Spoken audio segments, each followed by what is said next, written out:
Most people never intend to sabotage their own lives, yet the path to self-destruction is often paved with small, almost unnoticeable choices. As the saying goes, the road to ruin is built one step at a time. There's a harsh, unspoken reality about married women that many men fail to see. It's not that they're weak. It's not that they lack morals. But human nature itself is drawn to temptation. No one wakes up one morning and decides to throw away everything they've built. Instead, it happens in the quietest moments, the casual conversations, the lingering eye contact, the subtle thrill of receiving a message from someone who isn't their husband. Psychologists have studied this phenomenon for years, calling it the gradual erosion of personal boundaries. It starts with a single thought, a harmless exchange, a fleeting feeling, until one day she looks in the mirror and no longer recognizes the person staring back at her. So what makes some married women more susceptible to outside temptation, and more importantly, how do they justify it to themselves? That's exactly what we're about to uncover. A strong marriage is built on partnership. It thrives when both individuals feel valued, supported, and emotionally connected. As Helen Mirren once said, a great marriage is a true partnership. But not all marriages maintain their original strength. Over time, some women, despite their vows, find themselves drawn to attention beyond their relationship. And more often than not, it's not just about physical attraction. It's something deeper, something psychological. And here's where the biggest mistake begins. The biggest mistake people make is assuming these women are looking for an escape. In reality, most aren't running away. They're searching for something they lost along the way. Humans are wired for connection, and for many women, emotional intimacy is just as crucial, if not more, than physical presence. In the early days of marriage, this connection feels electric. Late-night conversations, stolen glances, the thrill of truly being seen, it's intoxicating. But as time passes, routine takes over. Life becomes predictable. Deep conversations turn into logistical checklists about groceries and household chores. Passion gives way to duty, and worst of all, she starts to feel invisible. This is where the real danger begins. Dr. John Gottman, a leading relationship psychologist, warns that the true silent killer of marriages isn't conflict, it's indifference. When a woman no longer feels noticed by her husband, her subconscious starts searching for validation elsewhere, sometimes without her even realizing it. As Mitch Albom once wrote, people will do anything to avoid being lonely, even if it means losing themselves in the process. A simple compliment from a stranger, a conversation with a man who truly listens, a fleeting moment where she feels interesting again. And suddenly, that tiny interaction feels like a breath of fresh air after years of suffocation. Marriage brings responsibility, stability, and predictability. But the downside of stability, it often kills excitement. In psychology, this is known as the Coolidge effect, the idea that novelty fuels desire. And this truth doesn't just apply to women, it affects men too. Women are naturally drawn to the thrill of the unknown. If a woman has been married for years, if every day feels like a loop, if every conversation feels scripted, then even the smallest spark of something new can feel exhilarating. It's not because she doesn't love her husband, it's not because she lacks morals. It's because she craves the excitement of feeling desired. We are most alive when we are in love. But love isn't just about staying together. It's about choosing each other over and over again. As F. Scott Fitzgerald once said, true love is a continuous act of pursuit. When a woman feels wanted, when she senses that she still has the power to ignite desire, it awakens a version of herself she thought had faded. The younger version, the confident version, the woman who once felt effortlessly captivating, and even if she never intends to cross any lines, she might start stepping closer to them. Because in those fleeting moments, she feels alive again. But there's another often overlooked reason why some married women become vulnerable to outside validation, the loss of self-identity. Many women, after marriage, begin to feel like they are no longer an individual, but instead a reflection of their roles. Someone's wife, someone's mother, someone's caretaker. Their identity slowly shifts from who am I to others. Before marriage, she was an individual. Complex, mysterious, full of dreams, passions, and ambitions. After marriage, she becomes defined by duty. And while these roles are meaningful, they can also feel restrictive. If a woman no longer feels like her own person, She might start seeking interactions that remind her of who she used to be. And sometimes that search leads her into dangerous territory. That search for lost identity often takes the form of another man. The justification game. The mind will always find a way to justify what the heart has already decided. Anonymous. No one wakes up and consciously decides, today I'll betray my marriage. That's not how it works. When a married woman begins engaging in emotionally or physically risky behavior, it doesn't happen in a single moment. It's a gradual, almost imperceptible process, one that starts long before it ever becomes reality. Because here's the uncomfortable truth. Guilt is heavy.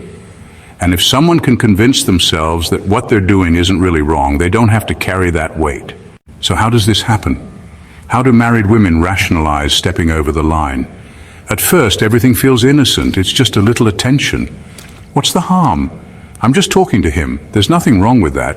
It's not like I'm cheating. I'm just enjoying the moment. But the human mind is a master of self-deception. When something feels good but clashes with one's moral values, the brain scrambles to justify it. Psychologists call this cognitive dissonance, the psychological discomfort we feel when our actions contradict our beliefs. And when that discomfort becomes unbearable, the mind bends reality to protect itself. The easiest person to fool is yourself. Richard Feynman. So a woman who was once unwaveringly loyal starts playing mental gymnastics. She downplays her actions. It's just harmless flirting. I'd never actually do anything. She shifts the blame. If my husband paid more attention to me, I wouldn't need this. And just like that, the door to something dangerous is left slightly ajar. At this point, she compartmentalizes. This has nothing to do with my marriage. This is just something separate for me. But here's the dangerous part. The more she justifies, the further she'll go. For many married women, the first betrayal isn't physical, it's emotional. And that's what makes it so insidious. Physical cheating has clear boundaries. There's no moral gray area when it comes to kissing, sleeping with, or intimately touching another man.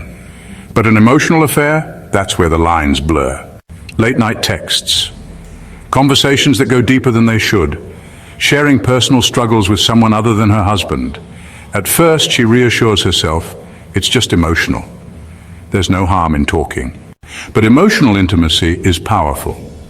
When a woman starts sharing her thoughts, fears, and emotions with another man, she's already begun detaching from her marriage. Cheating isn't always a physical act. The moment you start keeping secrets from your partner, you've already crossed the line. Unknown. And this is where the real danger lies, because when emotions are deeply involved, physical boundaries start to break down. The final, most dangerous rationalization is the I deserve this mindset. At this stage, a woman no longer questions her actions, she justifies them. I've sacrificed so much for this marriage, I deserve to feel good again. He's ignored me for years. If he doesn't care, why should I? I've been faithful for so long and it's gotten me nowhere. What's the point? This is the point of no return. The emotional connection she's built outside her marriage is no longer just emotional, it's now a substitute. And once that happens, the lines that once seemed clear no longer exist. The chains of habit are too weak to be felt until they are too strong to be broken. Samuel Johnson. Every story has a point of no return. A moment when there's no more just talking, no more innocent flirting, no more rationalizing. The game stops being a game. It becomes real. And the terrifying part? Most women don't even realize when that moment happens until it's too late. Psychologists call this threshold theory, the idea that the hardest part of doing something isn't doing it repeatedly, it's doing it for the first time. The first time she sends a message she knows she shouldn't. The first time she meets up with him just as friends. The first time his hand lingers too long and she doesn't pull away. That's when everything shifts. Because after the first time, the second time is easier. We are what we repeatedly do. Aristotle. And before she even realizes it, is what once felt unthinkable now feels inevitable. The biggest lie people tell themselves when they're on a dangerous path is, I can stop whenever I want. But can they? Not really. Because once emotions are triggered, they become addictive. Neuroscientists have found that romantic and sexual attraction activate the same brain pathways as drug addiction. The dopamine rush of a new connection feels intoxicating, like a hit of something she didn't even realize she was craving. So even if she tells herself this is the last time, she'll find a reason to go back. At this point, it's no longer about the other man. It's about the feeling she gets when she's with him. At first, lying feels unnatural. The first time she hides a message, the first time she makes an excuse, the first time her heart races when her husband asks, "Who are you texting?" It feels wrong. But the human mind is terrifyingly adaptable. After a while, guilt turns into strategy. She gets better at covering her tracks. She compartmentalizes so well that she doesn't even feel guilty anymore. She starts believing her own lies. And this is where things spiral. Because the longer the secret exists, the harder it is to escape. She tells herself, "I'll end it next week, next month, soon." But weeks turn into months, and by the time she realizes she's trapped in her own web, here's the moment when everything changes. She stops seeing her marriage as her primary relationship.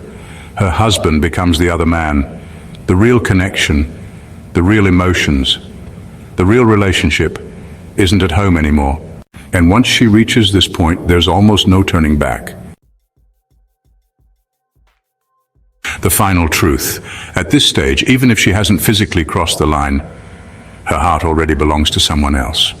And when that happens, there are only two ways this story ends. One, she gets caught. Two, she walks away from her marriage, unable to live a double life anymore. So why are some married women the easiest prey? Because they're not looking to cheat. They're looking to feel something they lost. And once they find it, walking away feels impossible. Not because they don't love their husbands, but because they've convinced themselves that what they've found is something they'll never get back at home. And once that belief settles in, the power of awareness. If you understand this truth, you hold power. The power to see what others miss, the power to read between the lines, and the power to recognize the silent signals before they turn into something irreversible. And with that knowledge, you'll never be blind to the game again. This is Stoic Guide.